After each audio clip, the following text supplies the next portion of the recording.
You are listening to the global network of podcasters dedicated to the pharmacy profession. Welcome to the Pharmacy Podcast Network.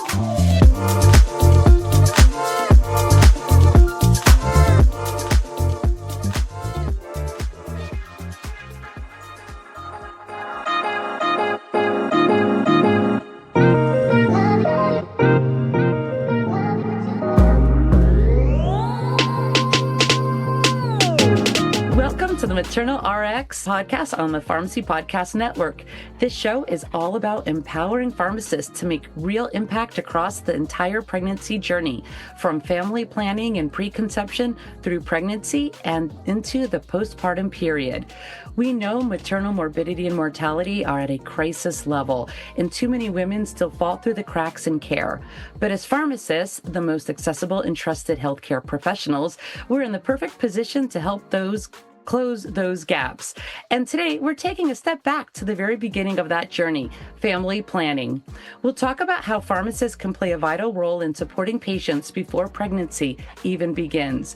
I'm your host, Dr. Danielle Plummer, pharmacist and antepartum doula. Just a quick disclaimer before we get started. This podcast is for education only. Please consult your healthcare providers for medical advice. Everything I share on this podcast is strictly from my own experience and education and not a reflection of any company where I work. So I am so excited to jump into today's interview. It's my first time interviewing somebody who is not a pharmacist or a researcher. We have two other specialties and expertise today. Mary is the founder and CEO of OvaryIt, with an extensive background in business development and leading complex software projects for government and corporate entities. She brings deep technical and operational expertise to healthcare innovation. After personally experiencing an adverse event from a contraceptive prescribed by a telehealth company that failed to follow accepted safety guidelines, Mary became a passionate advocate for women's health. She founded OvaryIt to bridge the safety and quality of in-person care with the affordability and convenience of telehealth. Recognizing that broader access required the new care models, she adapted the technology her team built for telehealth to pharmacist-led services. This led to the creation of Prism, a pharmacist-specific EHR designed to expand safe, equitable, and accessible care nationwide. And Dr. Devin Buston is the Chief Medical Officer and co-founder of OvaryIt. He is a board-certified emergency medicine physician with over a decade of clinical experience and a background in clinical informatics. He has held enterprise leadership roles in clinical operations across multiple healthcare organizations. His work bridges clinical practice, technology, and systems design with a focus on leveraging innovation to lower costs while improving outcomes. At OvaryIt, he serves as the informatics and clinical subject matter expert for Prism, the company's pharmacist-specific EHR platform, and contributes to NIH-funded research exploring pharmacist-led care models that expand safe, efficient, and accessible healthcare. So much information. Mary and Devin, thank you so much for joining me this morning on this podcast. You both bring expertise that I do not have. When we can combine science, medical care, and informatics, this is the world we live in now, and it can be right at our fingertips. So I'm going to let you add to any introduction about yourself that I missed, and then we have so much data and science and innovation to share with our audience, and I want to learn all about your company, your journey into launching it, and where do we go from here? Thank you so much for having us. I've been following you for quite some time. I'm just really excited to actually be able to join you and get to hang out with you. I just think the world of you. But I'd also add that we have OvaryIt. We also have the OvaryIt Foundation, which is a passion project of ours, to help those that are suffering with domestic violence as well as human trafficking. So getting them access to contraceptive care and making sure that they don't slip between the cracks. So if anybody ever wants to team up, if you're a nonprofit who wants to team up or a domestic violence shelter, let us know. We're always trying to find partnerships to do more. Yeah, that's hard to follow that. No, we're very excited to be here. We're extremely excited to be launching Prism And it's been quite a journey. It's been a fun journey. We've learned so much, and we've been able to collaborate with hundreds of pharmacists, and we feel welcomed. We feel like we're part of the community now. So thank you all of our pharmacist colleagues out there. You're so welcome, both of you. And what's interesting is if you look at the background of the Pharmacy Podcast Network, it wasn't started by pharmacists, right? We have Todd Urey here who understands the collaboration as well and the expertise pharmacists can bring to the table. So when we can combine all these different knowledges to fill the gaps, of the outcomes can be just magnificent. So let's start by taking a step back. What's the big picture now in reproductive health care across the United States? Well, loaded question, but in June 2025, I think we all know that the Supreme Court ruled that states can bar Medicaid payments to Planned Parenthood for non-abortion type services, which really kind of destabilizes access throughout the country. Regardless of anybody's political beliefs or values, Planned Parenthood provides over 2 million contraceptive prescriptions to women throughout the country. So to kind of, for lack of a better term, fracture that ability, there's a huge loss. And so there are temporary injunctions that blocks full termination of the federal Medicaid reimbursements, but DHHS has filed an appeal. So the long-term stance right now is a little uncertain of where things are going to go.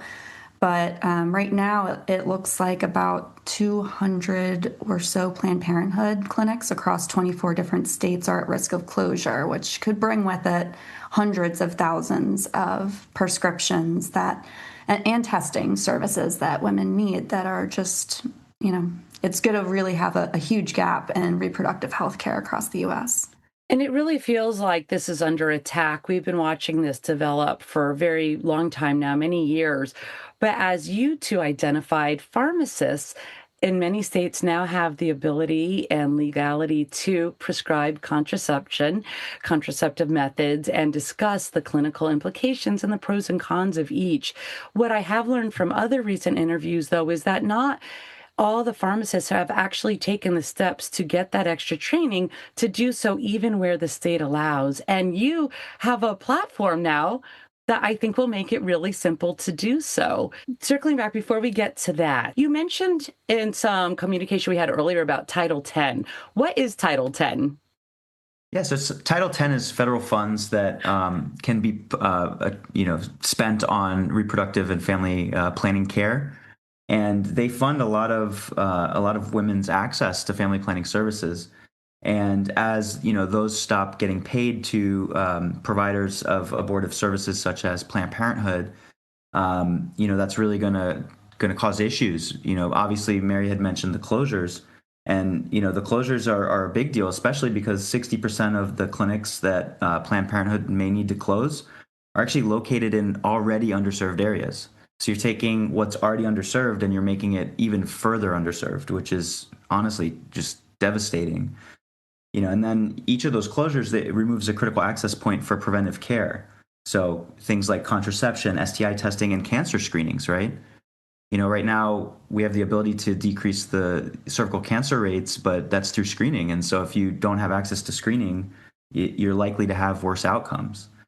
And then even if clinics don't close, right, but the patients were relying on publicly funded assistance, they're not maybe going to get that anymore. And so they'll have to pay more money, and they may not be able to afford that out of pocket. So that's another barrier. And then I guess the other thing is just that, rural healthcare has been struggling for a long time to begin with. And with the, current administration's, big, beautiful bill, they're going to be hurt even more because the typical payer mix in rural areas is heavy Medicaid, and Medicaid's getting cut. So it's going to be hard to stay in business. A lot of these kind of regional rural healthcare systems are going to either go under or they're going to get bought per pennies on the dollar by gigantic corporations that decrease, competitiveness and access. And the numbers that you just shared and the regions within the United States, you can look for those of us who are very visual. There are maps that show it matches the increase in the risk of maternal morbidity and mortality in those exact regions. And they're color coded. And when you see it so clearly in a map, matching what the statistics are that you read, it's on us, I guess, at this point, right? We're at a tipping point to then take matters into our own hands. And you two did something quite magnificent and got NIH funding. Tell me about what are the role of pharmacists? Let's start with pharmacists that played a huge role during the COVID pandemic, because this is when women now can no longer go in person to get the care that you just described. How does that experience translate into today's access challenges? Yeah, I mean, I think, during COVID, pharmacists proved that they could operate safely and efficiently as frontline providers, especially for protocolized care. They delivered over 300 million vaccinations. I mean, it really saved our butts as a country, right? There's no other way to scale that type of effort as quickly as with the infrastructure that exists in pharmacy. And, it really just completely saved the day. And it's been acknowledged by a lot of policymakers because if you really look at the adoption of, state scope of practice laws pre and post COVID, you can see an acceleration of, additional services being added, like contraceptives, for example. Many states adopted the ability to prescribe contraceptives after the COVID pandemic because it's really hard to argue against kind of how crucial that was during COVID. And it made it very obvious that it's a important public health apparatus that needs to be fully explored. Thank you for sharing that. And I think a lot of people don't realize the journey to become a doctor of pharmacy, or for those who have been practicing many years and have a bachelor's in pharmacy, have that extensive experience, but now having the PharmD degree, we have an expertise with pharmacology and pharmacokinetics and pharmacodynamics and personalized medicine and understanding the hormones. One of the big pushes against pharmacists being able to do this came from the American Medical Association because they think it's a scope. For those I know you can't see us, we want to partner. And the doctors that I get to work with, the MDs and the APPs and the nurses, when we work collaboratively, the outcomes are best outcomes, phenomenal. But they call it scope of practice. But what we want as pharmacists, everyone to understand is we're not creeping into your scope. These are patients who cannot get to their doctor and then are going to end up going to the pharmacy to have it dispensed, with care models and retail pharmacy changing as well. Having that pharmacist front of line trained extensively, additional certifications to be able to help that patient decide which is the best method of contraceptive right there in their town at their fingertips. So why hasn't pharmacist prescribed contraception scaled faster? I mean, I think, we can all agree that the current state of pharmacy in America is not ideal, right? We have PBMs squeezing dispensing margins. There's uncompensated care. So a lot of pharmacists, quote unquote, like give away their expertise without being compensated. And if you think about it, they're really the only provider that does that. No one else does that. And that makes it untenable, right? Like if you're not getting compensated for your time, how do you keep the doors open and the lights on and the staff paid? So it's made it a little bit challenging because that's kind of been the norm. And, I think most pharmacists would agree that change is needed. And you see the younger generation of pharmacists, they seem very motivated to practice at the top of their license and provide the clinical services. There's definitely an old guard as well, right? That says like, no, this is what pharmacy is. Like we shouldn't have to do blah, blah, blah, right? And that exists. And there's a lot of inertia there. So I think, this is a transformation of pharmacy, and not everyone is going to want to be a part of that necessarily. And, change is scary, but I think it's pretty clear that it's, needed. I also would say that the fact that the scope of practice is regulated at the state level with pharmacists makes it challenging because you really have to be almost like a regulatory expert in a sense to initiate new services. And, small, medium pharmacies have trouble doing that. The CVSs of the world, they have entire legal teams to look into this stuff. But if you're a mom and pop shop, it's really hard. And then there's the kind of the reimbursement stuff, right? cash pay is lucrative. Honestly, cash pay is a way to get started, but it is harder to get paid by insurers as a pharmacist right now. There's just, there's things that are still lacking that need to be figured out. And then there's been essentially a lack of digital infrastructure. Again, unless you're one of these big corporations that could make some custom application for $20 million to do something with, the small businesses really didn't have anything that they could kind of plug and play and get started that actually was efficient and could work for them. Absolutely. So you just talked about reimbursement and infrastructure being major pain points. Can you explain what makes billing so complicated for pharmacists? Now, you did just mention retail pharmacists are being paid like an hourly wage or a salary from their corporation, but where other professions can bill insurances for the consultations, pharmacists haven't yet had that ability. Now, I have seen in other disease states, not women's health, but when we look at mental health, when we look at cardiology, when we look at oncology, even recovery, addiction recovery, pharmacists are now being integrated into providers' offices or have collaborative agreements, and the outcomes are incredible. I'm hoping that's where we can go with women's health as well.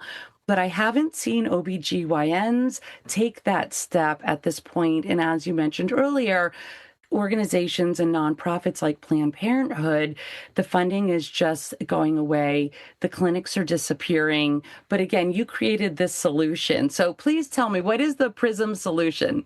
The PRISM solution is essentially an integrated electronic health record system, so EHR, that's built specifically for pharmacists. And we designed this with inputs from hundreds of different pharmacy professionals.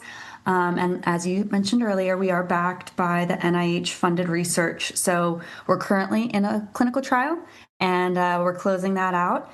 And hopefully all goes well, all has been going well thus far.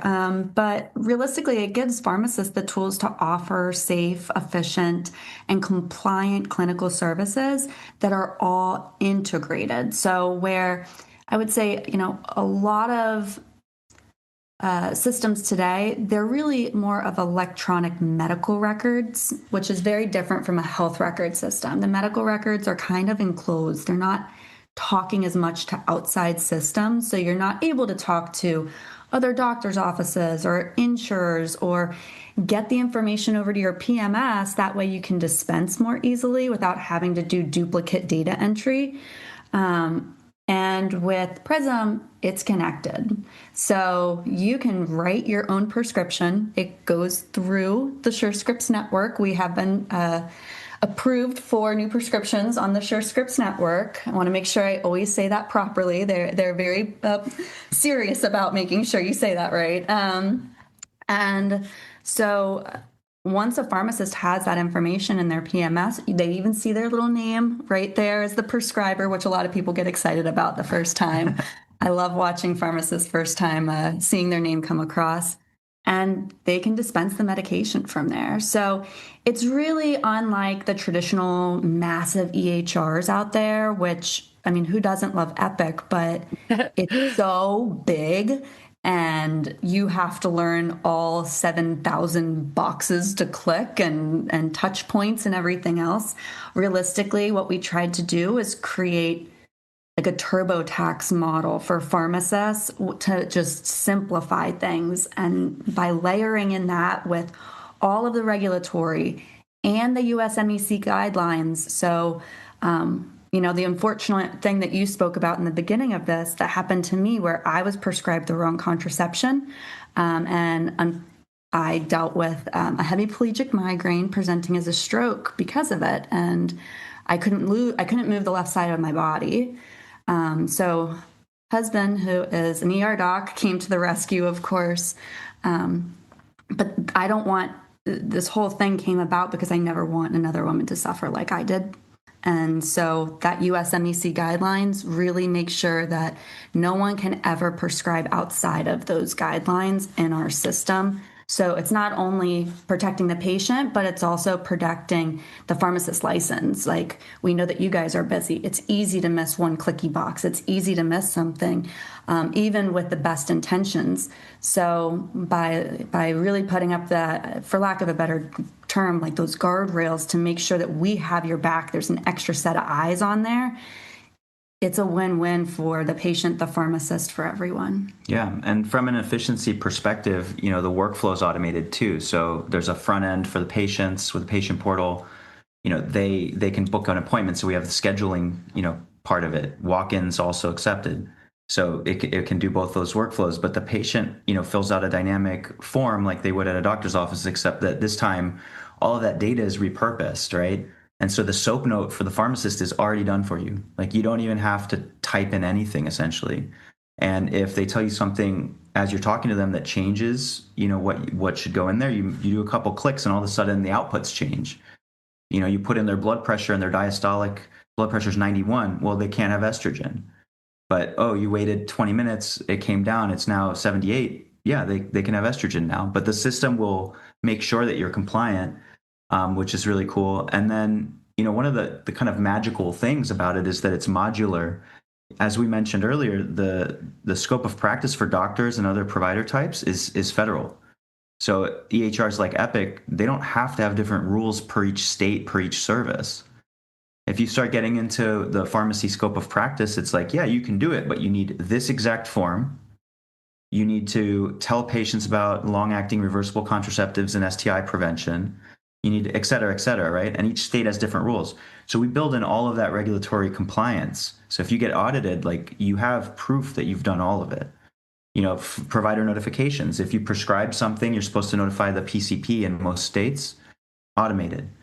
So it's kind of like, it's like the easy button. One of our clients called it the easy button for implementing clinical services, and I loved that because it's true. It's you don't have to reinvent the wheel. You get to kind of benefit from all of the research and time that we have spent to make this specifically work for pharmacies. Shout out to the NIH. Yeah, thank you, NIH. Amazing. Let's hope it keeps going in that direction. And when I first met, I was just like, this is incredible you were able to get that grant, because I've worked with so many other clinicians or researchers in women's health that just tried and tried and tried. And the NIH was like, nope, we're not interested. And there were statistics I read recently, like the percentage of NIH grants that go to men's health compared to women's health. It's, I mean, you're talking none of it almost goes to women's health. And you were able to push through this. So we have a lot of listeners that may or may not be in the United States or may not be familiar with some of the acronyms or terms we use. So I want to break those down a little bit.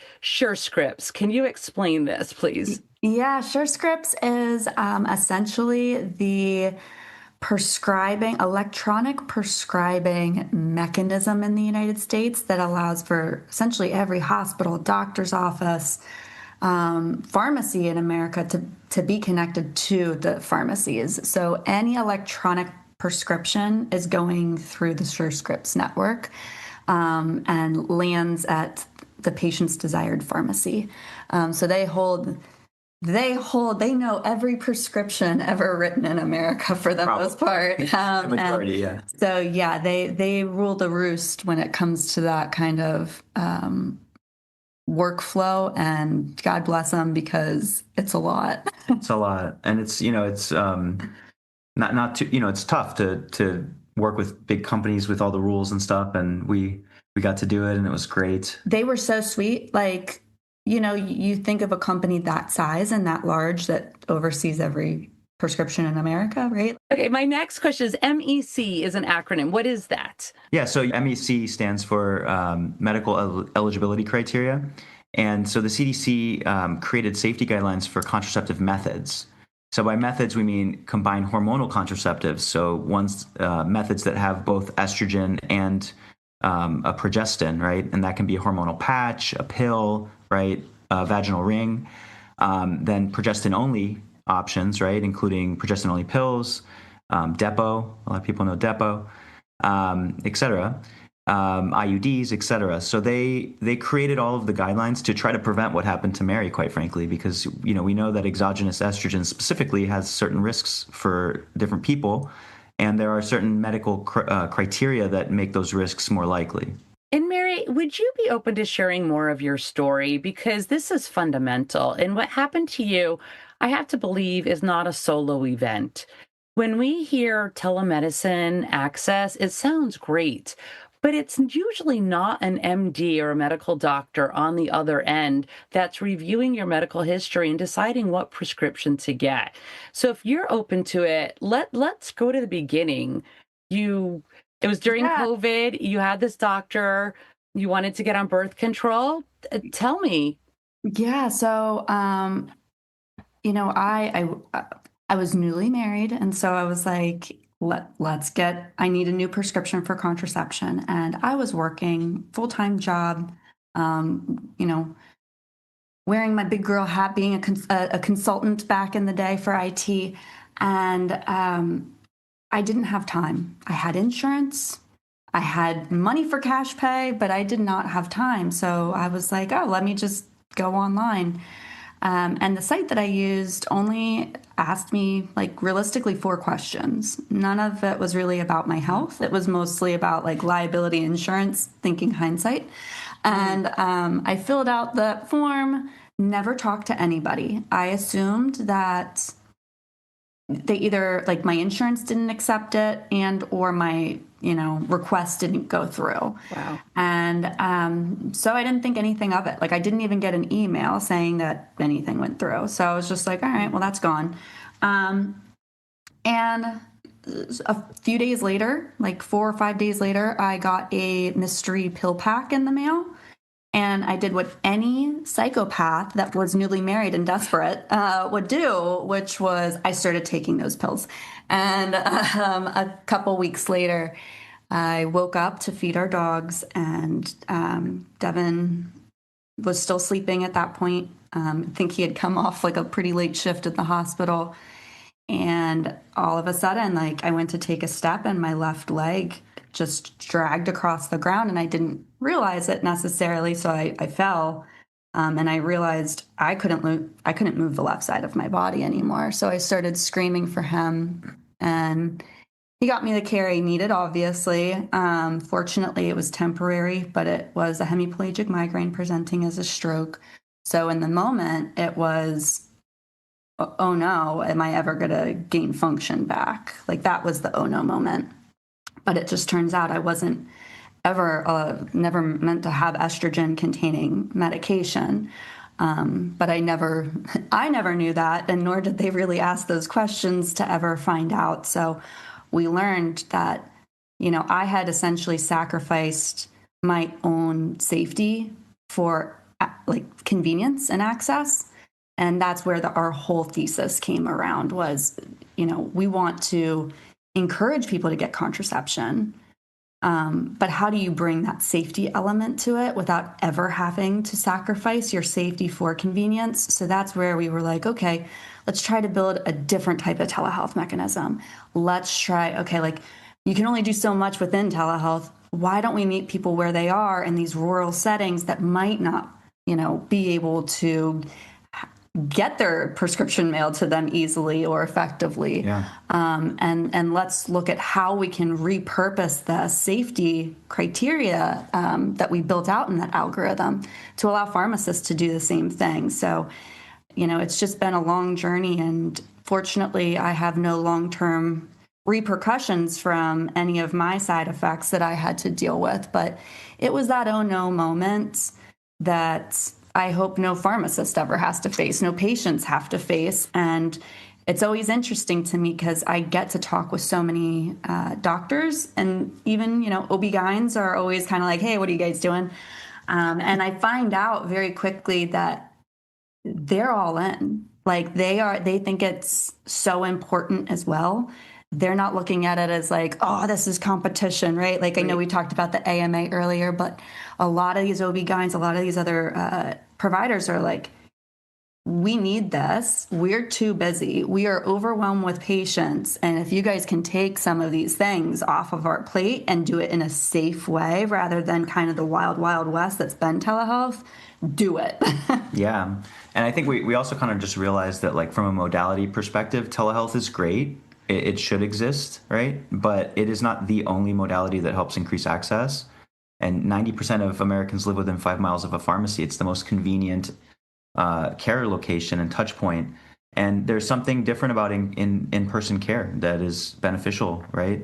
And there's also the aspect of like, hey, I don't need to go to two buildings. I don't have to go to an appointment and then go to a pharmacy to pick up my meds. I can just walk into a pharmacy, speak with a pharmacist using Prism, and get prescribed a contraceptive and go home.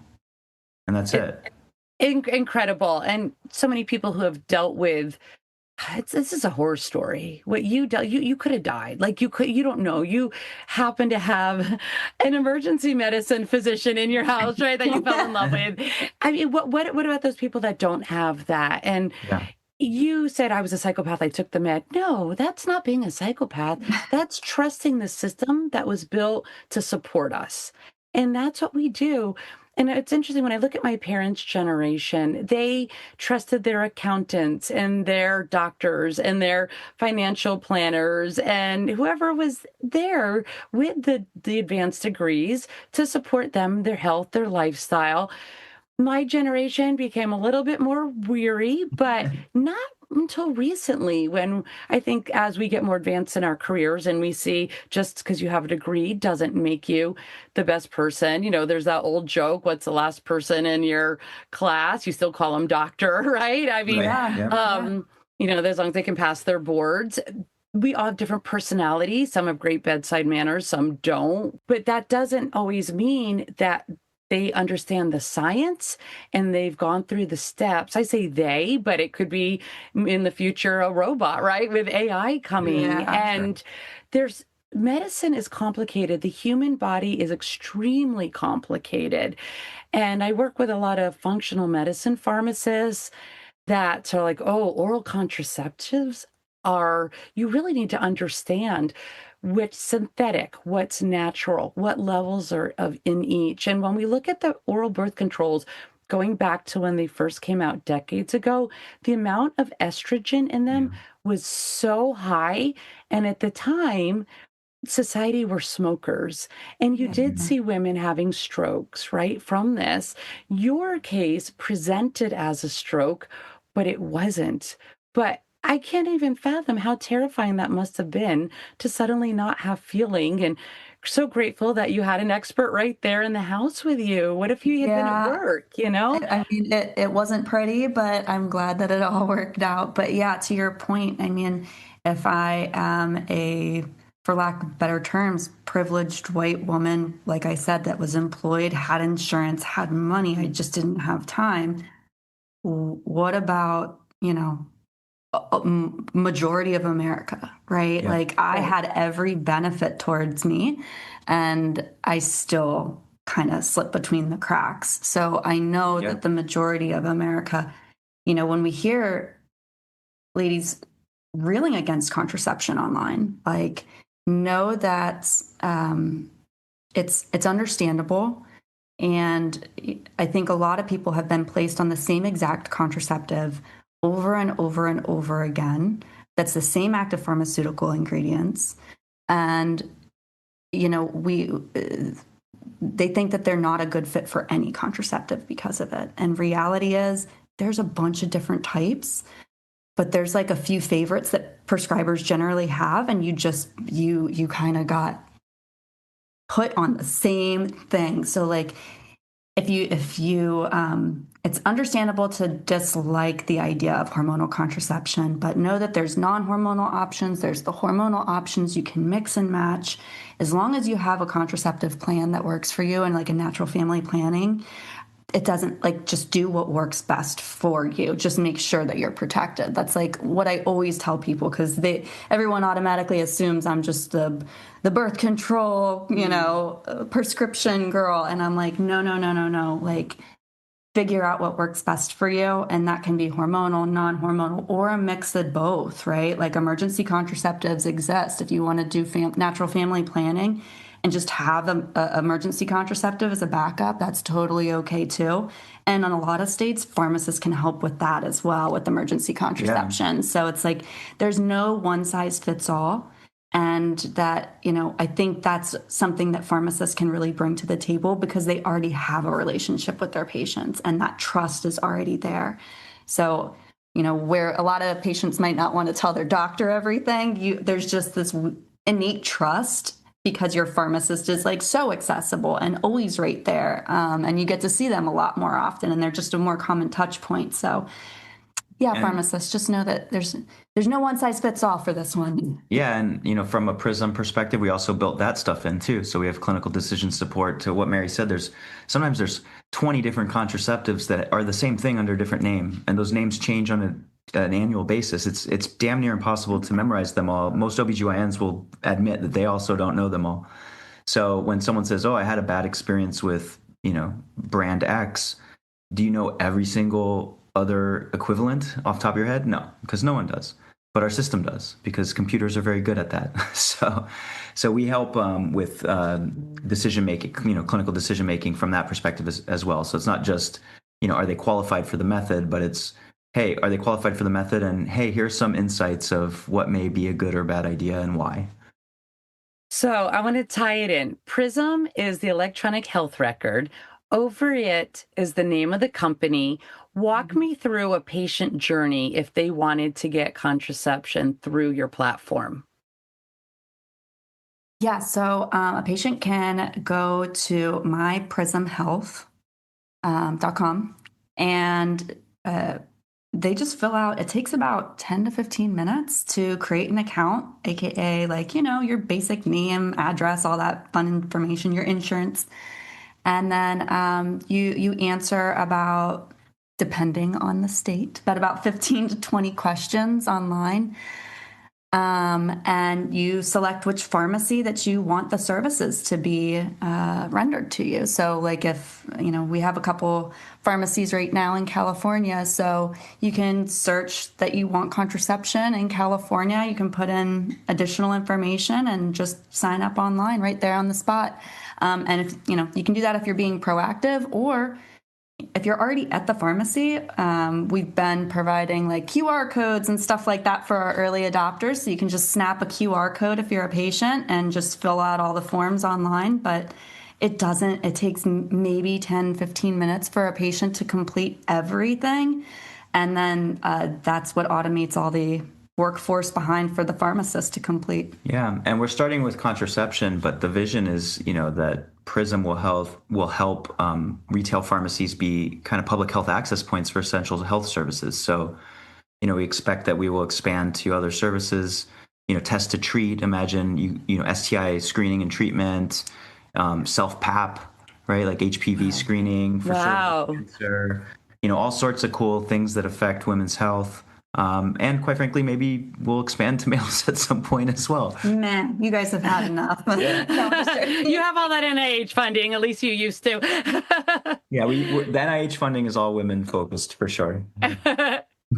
Really incredible. And if a pharmacist or a pharmacy owner would like to participate in this, how do they go about doing so? They can visit getprismrx.com to learn more. We're happy to provide any demos or anything like that. And realistically, you can also follow our socials, whether you're a patient or a pharmacist. It's under OvaryIt. And we do a lot of patient education, which can help pharmacists as well along the way. And we try to have fun. I do. Yeah. I'm a little sassier on the socials. I get to be a little bit more reckless. I actually wanted to bring out your sassy on this, but we say very professional. I'm trying. I'd say our professional accounts are relatively professional. I'm sorry, our business account, but if our LinkedIn pages, we are pretty candid. We'll tell you what we think. Yeah, our personal ones will be candid. But if you find us on TikTok or Instagram or anything like that, you'll see me casually threatening people who are just being mean or rude or inappropriate about women's health or anything like that. And Mary, what's shaming? Yes, shaming. What's your Instagram handle? So everything is OvaryIt. So if you think about it like this, if you're over the patriarchy. If you're over it, we're over it. And spelled OvaryIt. Yep. And Thank you for Prism sharing that. is PRISM. Yep. Perfect. And if listeners want to expand access to contraceptive care, what can they do right now? Yeah, so I mean, we're finishing up our clinical trial and we're launching Prism. So we'll be commercially ready in the next couple weeks. We're going to be out in California talking to pharmacists. If they schedule a demo, that'll get them in with us, and we're happy to help anyone implement contraceptive services. At this point, we've done clinical trials. I would say we're essentially world experts on implementation of contraceptive services. And the other thing that I would just say from a systems perspective is that right now there's a bipartisan bill. It's called the ECAPS Act, ECAPS. And that would allow pharmacists to be recognized federally as providers under Medicare Part B. That's huge. And if we want to, get pharmacists doing clinical services and getting reimbursed appropriately as they should for them, I would contact my local representatives to try to get them to support that. I guess when the government reopens, whenever the hell that is. Yeah. So for those listening to this episode at a later time, currently our U.S. government is shut down. So that's what Devin's referring to. And I still have 100 other questions for you, but what would be the one social we should go to stay up to date on this rollout and when it goes live? So from a business perspective, for sure, LinkedIn, OvaryIt on LinkedIn we're going to be posting exactly what states, how things are rolling out, and a bunch of additional information. And we're actually about to go live with a new site, OvaryItFund.org. If there's any interest there for you. And that's going to have a lot of education for pharmacists prescribing. You see a lot of pharmacists education courses that are kind of behind a paywall. Mm-hmm. And I love, everybody gets your money, gets your bag. But as a foundation, we wanted to make sure that this information is free and accessible. So if you're trying to start clinical services in contraception, it's essentially like cheat sheets and here's how you can get started, and everything is completely 100% free on that site. Yeah. And we're also, just trying to encourage pharmacists to prescribe there as well. So yeah, we don't gatekeep. So, we're an open book, we're a software as a service solution, but we're also helpful with implementation, and we're trying to make that as attainable as possible. And, I'm happy to talk to anybody that wants to do it and give them free advice. I mean, we don't care. We want this to work from a public health perspective, and we want the incentives to align for pharmacists, other pharmacy staff, and pharmacies, right? Everyone has to win or it's not going to happen. You see a vision that I am on the same page. What you shared today was so incredible. I see where we are now, where we've been, and where this can go. And I want to see it happen quickly so that patients everywhere, right, can get access to whichever type of birth control or family planning is best for each of them. And Mary, I get what you're saying. If you get branded as a certain way online, right? Then, yeah. But the truth is you want access and choice. And that's one of the beautiful things about being a woman in America is that we have these options. Women around the world in many places don't. A lot of the things that we get that are at our fingertips are insurance driven. And I think you found a way to navigate the access by partnering with every step along the way, including the insurances and like you mentioned, the birth controls that come under so many different names and different generic equivalents. And really a tiny bit can affect a woman's cycle and their body processes when those hormones change. So unfortunately, you had to go through a really horrific, very scary, life-threatening experience to get to where we are, but where it's going to go, the sky's the limit. Thank you both, Mary, Devin. Any last things you'd like to share? No, thank you so much. We had so much fun talking with you. Absolutely my pleasure. And again, to have an IT specialist, emergency medicine physician, all working together to improve patient care and women's health in the pregnancy journey, beginning with family planning. It's just been a dream. Thank you again. Thank you. Thank you, Dr. Plummer.